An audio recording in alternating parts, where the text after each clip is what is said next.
Et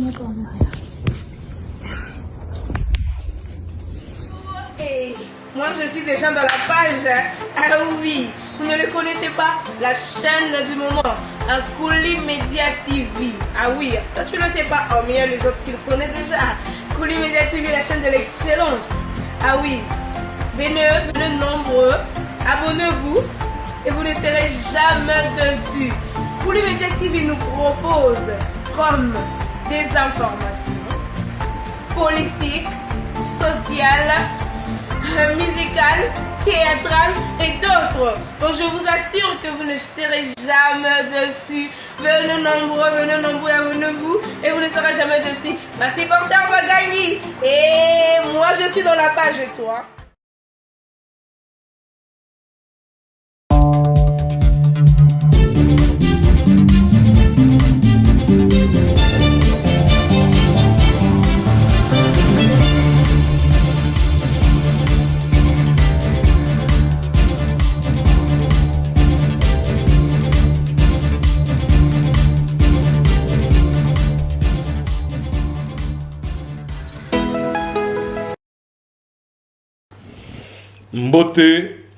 Mbote na bandeko na nyonso ya YouTube, bandeko na nyonso ya chaîne na biso ya excellence Kouli Media TV.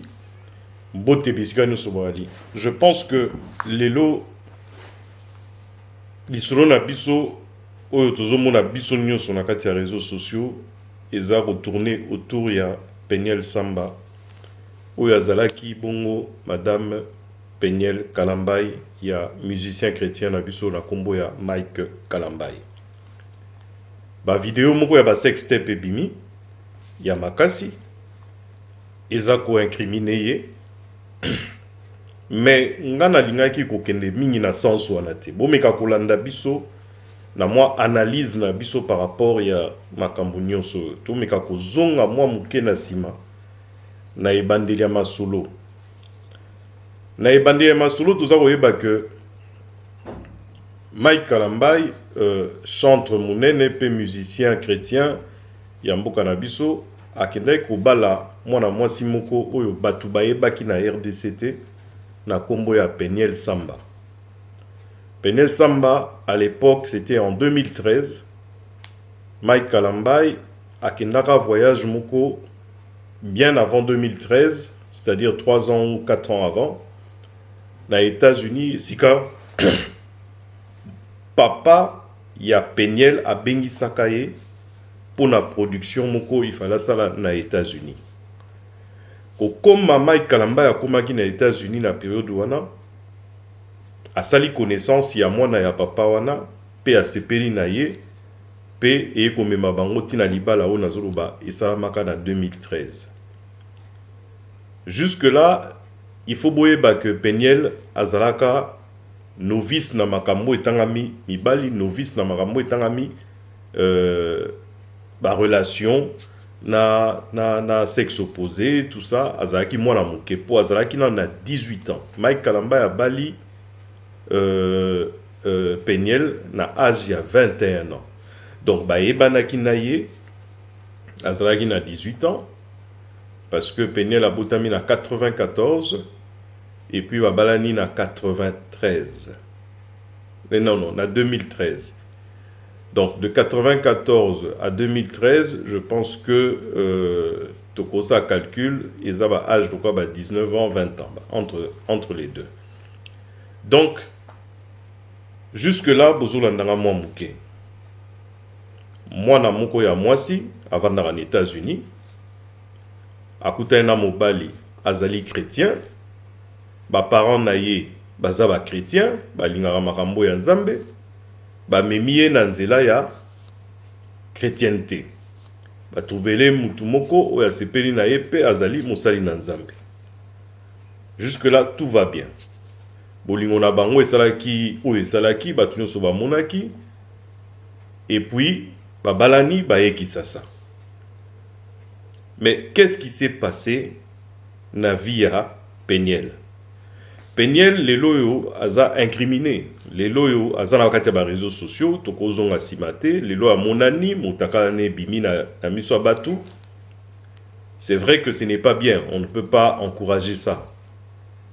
mais ndenge mindele balobaka même soki moto abomi moto aza assassin tant bamemaka ye na jugement eza po bayeba mobile eloko esalaki ke akoma assassin eloko biso toza komeka koluka koanalyse lelo eza koluka koyeba moto oyo azalaki na kati ya famille ya bato basambelaka aza na papa aza chrétien alingaka makambo ba chrétien aproduisaka ba musicien chrétien mwana na ye aza na esprit ya chrétienté asambelaka pe babalani na moto aza chrétien mais lelo oyo akomi koleka kutu bakadia mpemba oyo nyonso tomonaka na mokili.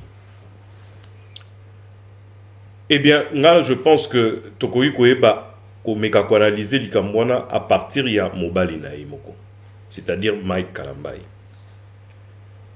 Batu peut-être bayebi, peut-être pas, mais ba masolo ebimaka. Toza olobango toujours avec beaucoup de réserve, ba masolo ebimaka que Mike Kalambai na moment oyo asalaka relation na ye na mwana oyo babengi Peniel Samba, Mike Kalambai abimaka pe na ba cousine ya Peniel misato ya liboso eyebanaki parce que Peniel ye moko abeta lisolo yango tango asalaka émission na mwa molopwe na États-Unis oyo esalaki pasi makasi koyeba te ndeko ya ye po cousine na yo azala kwa sœur na yo po aza mwana ya papa kulutu po to mama leki to tata mwasi to nini, donc ba cousine propre oyo a bimaki na mobali oyo ya ye. Ça c'était déjà ba makambo liboso le kaka l'air bazalaki na États-Unis na tango ya connaissance na bango.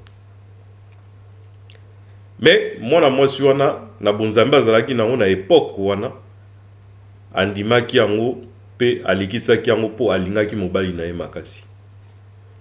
Amemaki makambo wana nyonso na kati ya motema te alikisi yango a pardonner.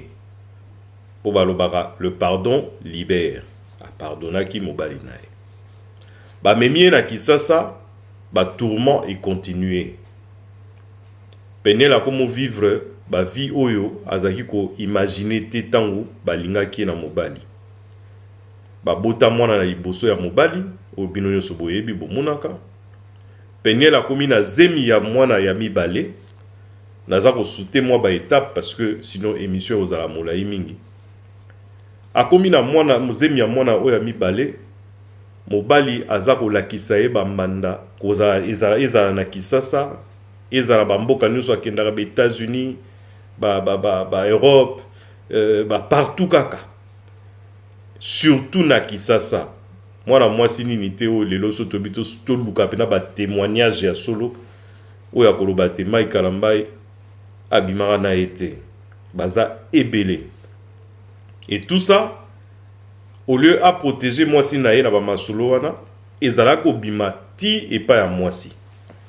Alors soki Mike Kalambai azungi na ndako Peniel atomboki to atuni ye motuna na likambo eza koleka oyo ayoki ebimeli na matoi sor na ye ezalaki kobetama. Peniel abetama nyoka kutu malamu bino nyonso bomonaka na ba réseaux sociaux période ya suka avant alongwa libala esika amemaka biso mpona kolakisa biso bafoto oyo babetaka ye ntina niveau kotika ye batrace po babeta ye na ceinture devant mwana na ye oyo ya moke ye moko alobaki yango na maloba na ye babeta ye nanu babeta ye bongo te na ceinture. Mais pour quelle raison? Parce que raison oyo bato baevokaka to ye aevokaki pour toujours couvrir son mari. Et ça a eu que atunaki moi ba question sur tel ou tel sujet et pesaki maikanda maika betiye makasi. Mais ce n'était pas ça le sujet. Sujet zalaki que au moment où Mike était en train de faire ses bêtises na libanda na basi kili par-ci par-là akende gauche yekaka azonga à droite yekaka champion du monde.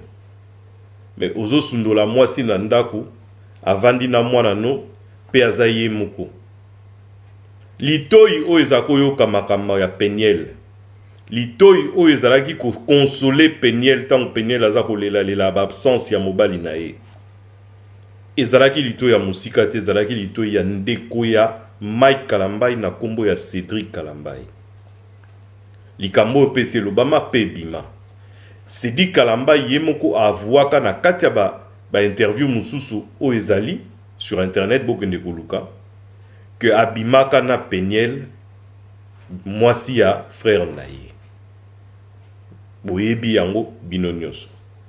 Alors tant Mike Kalambai yoki lisolo wana que non ndeko na ye abimaka na mwasi na ye to azobima na mwasi na ye akoti na no doute na zemi wana po ayebaki te esika nini babandelaki esika nini bazokende zemi mwasi aza nango zemi eko munene azoyeba te bolukola ndeko na nga bimaka na ye toni eske zemi oyo eza ya nga to eza ya nga te yango bomonaka ti lelo Mike Kalambai alingaka bana na ye me oyo ya mobali nde alingaka makasi po ayebiki aza sur eza ya ye me oyo mosusu azaka nango na badoute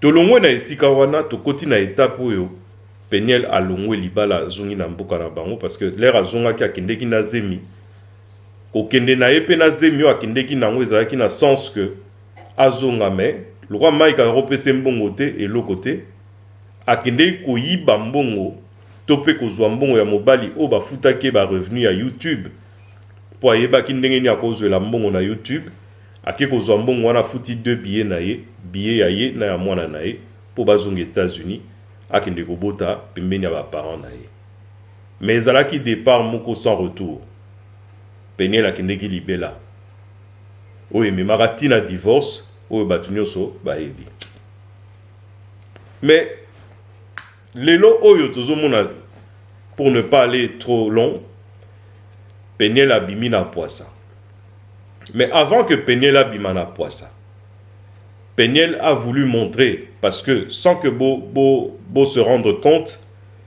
mwana mwasi oyo aza na ba âge ya ba 18 ans abimi na mobali tozoloba tobenga ngo lokwa mobali ya liboso ya ye ya vie oyo penza lingi na motema moko pe bavandi na ye longtemps bavandi 5 ans quand même de 2013 à 2018 azali mobali oyo bakoki kosala na ye bakoloba ne likambo pe aboyeli bino parce que alingi tellement que bokoya kokosela mobali likambo to bolobi na bino vérité mais ya boyi po alingi mobali mingi bobosana te que tina minute oyo toza kobeta lisolo oyo ba video ya Peniel ebimi Peniel azaka na bolingo ya Mike Kalambai makasi Peniel azongai kisasa ti aza wana ezaki po a défier enfin a défier te mais asala nyonso po bazonga na Mike Kalambai mais Mike mutazoko tindika ye ko tindika ye mais sort ya mutu oyo aza blessé sort ya mutu oyo aza entouré te na ba masolo ya na bato oyo ya sagesse o bako memele masolo ya kitoko na matoi po azala entouré azala suivi azala conseiller ezalaka nini très souvent ezalaka mutu akobunga mutu akozanga nzela ya kokende akoyeba te sika ni atia lokolo Peniel reste très jeune parce que mutu abotami na 94 je pense que na lelo il faut en 27 ans 27 ans je pense donc ceux qui Peniel aza na moins de 30 ans c'est-à-dire aza mwana mwasi moko abandi visika abandaki ona maboko mobali pa lingai kozana libala mais libala wana ezalaki choix ya mabe lelo oyo Peniel akomi mitelengano ezalo kwa tobenga ngondenga mitelengano vaike kokenda kozonga kobima kozonga mais quoi pas mwana mwasi moko aza moi têtu batu misu peut-être bako memele ba conseil akoyoka te ba misu bako memele pe ba explication pour abeka ko otambola na nzela ne puisque bimaki na mutu moko ayebani déjà donc yepa yebani mais akolinga kolanda ngote mais nyoso wana ezako salama parce que alingaki Mike a remarqué ye alingaki Mike azala touché Peniel na motema na ye elle pensait que Mike était toujours son homme, était toujours amoureux d'elle. Or, Mike n'a évité, peut-être pe akendaka na côté wana, po abendaka adok na ye. Ezalaki na ngope na boule na été, azala na evi mobimba. To se voiler ba face te, to meka kosala ba analyse pendant na ndinga solo. lelo Peniel abimi mutakala na miso ya bato moko boye bato lokola Denis Lesi. Denis Lesi aye kobimisa Peniel na liboso ya bato na ba écran en disant que aza mwasi moko libre. Mais bo imaginer nanu muto oyo aza kobengama moto ya Nzambe aya kobimisa mwasi ya toloba kwa confrère na ye na miso ya bato ke non azali mwasi libre.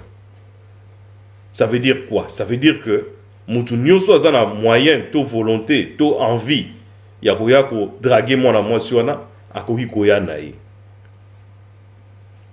Or azobosana que wana aza mwa mobali te aza mwana mwasi et en plus aza jeune aza na sagesse nanu te na vie. Peniel abimi na batu ebele. Abimi kaka te na oyo a publié ye. Oyo pas publié eza même pas oyo abimi ne na suka. Eza même pas Jackpot wana. Parce que Jackpot aza na ba tatouage. Na ba vidéo wana tozomona mutu a tatouage te. Jackpot bazalaki ne libala pendant presque 2 ans na Kisasa wana na hôtel du fleuve. Oyo aza na vidéo tozomona bien keza na kati ya ndako ya Peniel na États-Unis. Eza na RDCT vidéo wana ba vidéo ebimi lelo. Donc quelque part tokende pai tozonge pai aza victime simplement ya batu moko boye baza sans scrupule baza ba jeune na mitu na bango baza na posa ya kobebisa réputation na ye oyo ye moko pa eba ki croit ko beba pe. Mais tout ça par amour à Mike Kalambai. Ba misu ba loba pourquoi par amour? Mais parce que muto azana nanzela ya koyeba azolinga a reconquérir mobali na ye akoki ko sala makamu nyonso oyo longo bani po a rendre peut-être mobali na ye jaloux a ebisa ye que non arrête ça, ne fais pas ça, pense aux enfants, pense à nous, essayons de parler, essayons de revenir à la raison. Essayons. Mais Mike akipaki nyoso wana te amonaki danger wana te parce que réputation ya Peniel ndenge zo beba wana ndenge bebi to lobaraka ya Mike pe et baby ya bana pe et baby ya libota pe et baby bo imaginer ba conséquences papa na mama ya Peniel na minuto bazana ba vidéo wana mwana ya Peniel oyo ya liboso ya mobile azo kokola akoki kokoya na ba vidéo wana. Mike Kalambai azana ba vidéo wana déjà. Bozo imaginer destruction successive plutôt ya famille mobile.